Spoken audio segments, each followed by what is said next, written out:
Hey, it's Rick from Tennessee Homestead. How the heck are you today? Okay, we had talked about, and I'm getting ready to hang this one here in the barn, so I thought I'd show you. Uh, I know most of you probably know what this is. Some of you might not, so that's what I'm going to bring you up to speed on. This is what they call a cattle rub.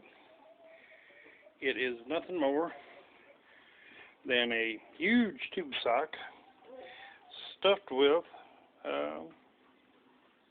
it's got all kinds of stuff in there, rags and foam and you name it, it's in there. And got these little ties on the end that you put a hook on your posts, and you just kind of hook it on there and let it hang down. And the cattle walk underneath it and rub their backs on it and really have a good time with it. Okay? Now, these things are fairly simple to install. Like I said, you find yourself about a 10-foot opening, 10, 12 foot. You can hang some ropes on the end of it if you don't have anything that small. And you want it in areas where those cattle are going to have to move through that area, moving from pasture to pasture and so forth. The cattle like to get out in these back pastures, so I'm going to hang one back on a gate. It's about I think it's a 12-foot gate, something like that. I'm going to close off the other gates where they have to use that particular gate. And then they'll do their thing. So, what you're going to do with the cattle rub, once you get it all hung up and where you want it, you're going to want to come in and get your Perethian. Of course, you're going to need a bigger bottle than this one. Okay, but this is what I usually use and what most people use. It's a very good insecticide, really good on horseflies. Okay, you're going to mix that up with, I personally like to mix mine with mineral oil, and you're using the oils basically because as they come along and get that on their back, with it being mixed with an oil, it kind of spreads out on their coat and kind of runs down their sides and so forth. So you mix that with oil, and then you take a sprayer. Okay, simple little, hand carried sprayer, because like especially if you got a ways to go on to get out to where you're spraying it, and you don't need a huge amount. I don't usually use this little one. I've got a 5-gallon one that I use, but use something like this. But as you see, all sprayers, let me get this thing up here, they have the standard handle. They got a nozzle with a sprayer tip, okay? This sprays a little white mist. Most of them also have a wand. Matter of fact, all of them come with the wand assembly. I usually take that off when I'm using that to like spray clothes or dogs or whatever. Let you hang on to the dog and keep them close, so the wand kind of becomes a pain. But when you're spraying down the cattle rub, as you can see, this stuff's pretty firm. Okay? It's going to take a lot of liquid. Put your wand back on. And let me see if I can get this thing in focus. There you go. Take the tip off. That is going to allow you to have a larger hole. Probably can't see this for the hoop. And you're going to be spraying a stream instead of a mist. And you're going to want to spray it and spray it and spray it and spray it until every time you spray along the top side of it, okay, you want it to be dripping through. That tells you your cattle rub saturated. And at that point, you're done. Okay? And I do that usually once a week. I'll go out and make sure that the rub is still saturated. Because if you have a lot of wind and dry temperatures and a lot of heat, the stuff will begin to evaporate a little bit. But if you don't use water, and do not use water on a cattle rub, trust me, that thing will dry out in a day. Be a total waste of your time. You can use mineral oil or diesel fuel. I'm a little hesitant to use diesel fuel, although it's a very popular mix, because one, it's cheap, and two, it's you know, readily available to most farms. Anyway, you just hang them on the hook. Once you get the position where you want it, mix up your Peruvian or whatever insecticide you're going to be using. But I can tell you now, folks, this is some of the best stuff on the market. I do not, you know, as I said in an earlier video, I have no connection with this company. They're not a sponsor. They don't send me free product. I paid for that. I paid for the big ones.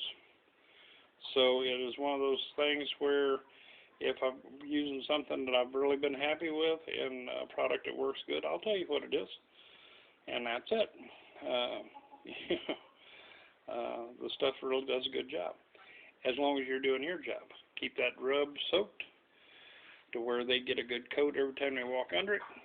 And it helps keep, it does a really good job keeping the horseflies off of it. Now, there may be people who think to themselves, you know, cows and so forth have been dealing with horseflies for centuries. Why would we need to worry about doing all this? Well, let's step back here a bit, and I'm going to tell you why. Several universities have done studies, or agricultural departments, on cows and horseflies, and how many calories are expended by the activities of a cow who is being pestered by horseflies. Number one, you can watch a cow out in the pasture right now, and that tail will be going a mile a minute, slapping at the horseflies. They'll also be shaking themselves, shaking their coats to shake off horseflies. You'll see them stomping to get rid of the horseflies. You'll see them shaking their heads around, flapping their ears, doing all sorts of little activity out there to get the flies off of them. Because let me tell you something, folks, if you've never had a horsefly get a hold of you, you have no idea what those little creatures are capable of. In just a matter of a second, they land on you, and suddenly you think somebody just stabbed you, because they will rip your hide open and start drinking your blood. They just love it. Okay? And they're very good at what they do. It doesn't take them long. I mean, give you some idea, when you're out working around cows and so forth, and you're getting swarmed by horseflies, I always say, don't worry about the ones you can hear buzzing, but when they quit buzzing, you better start taking your hat and slapping yourself all over the place, because that little fool has just lit on you, and in a matter of a few seconds, he's going to light into your tush. He's going to tear into you, and they hurt.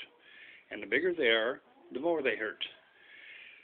So if you want to know why cows get crazy with horseflies, go out and stand in the midst of them and just wait for a couple of them to land on you and let them do what they do best.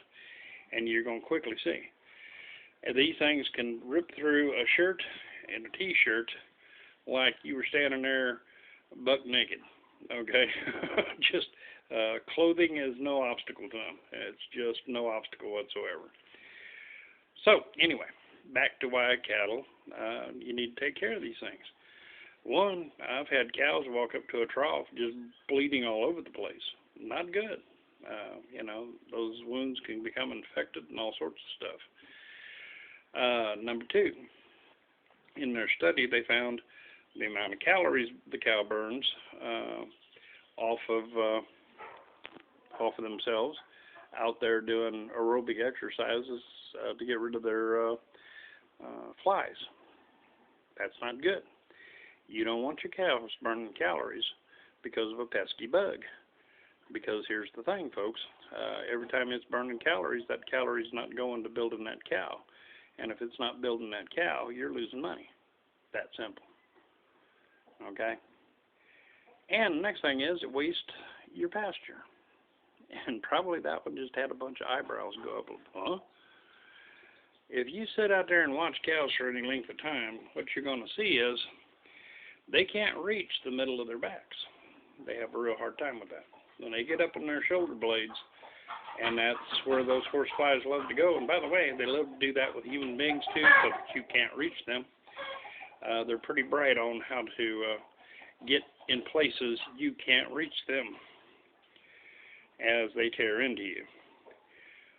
They get up in the middle of the cow's shoulder blades and will start lighting into the cow. Well, what the cow will do with those is they'll take and they'll reach down and grab up a mouthful of grass, rip it up out of your pasture, and toss it up in their back. Drives the horsefly off. Okay? Trust me, that cow's not going to turn around and eat that grass. Okay? It's going to just keep on walking. And you've just had a mouthful of grass wasted on a horsefly. Well, you multiply that by your herd, and they're probably going to do that, 1,000 times in a day if there's a lot of horseflies around, or more. It now starts mounting up to pounds and pounds of grass wasted every day. Okay? So if you're running, let's say you're running the limit on cow days on your pastures, and you're wasting a bunch of that grass because of the horseflies, you're going to have to move them out of the paddocks faster and things of this nature. You're going to be going through your pasture lands faster. So it's a waste of your pastures. It's a waste of calories for the cow. Cow's not putting on as much weight. It's a lose-lose all the way around when it can be fixed with something as simple as perethrin. Now, either use rubs, or if you don't have rubs and can't afford rubs, if you got a sprayer and you got a mixed it up with perethrin, bring them into a small area that they can't do a lot of moving around, like a calf stall or something like that, or if you got a chute in the head gate, run them in there, lock them down on that head gate, and just hose their butts. They are not going to like it, but trust me, when they get out of it, you'll suddenly watch that they'll walk around for a bit and almost see a smile on their face because they're not having to swat flies. Okay? It matters. So, that's a cattle rub. That's what they're used for. Here again, there's the insecticide that we use for them. And like I said, if you take that, when you hang your cattle rubs up, if you take the tip off of a sprayer where it sprays a hose, you're not out there all day trying to get that thing saturated to where it is effective. So, hopefully those are a few tips you might be able to use, or if nothing else, now you can step back and tell your friends, I know what a cattle rub looks like. Yeah. And I'm sure that'd be a big conversation at the cocktail party. Anyway, you folks have a good day. And like I said, I talk about things, and I'm going to start trying to at least show you what I'm talking about. Alrighty, so you folks have a real good day, and I hope this finds you well. This is Rich from Tennessee Homestead. Have a great one.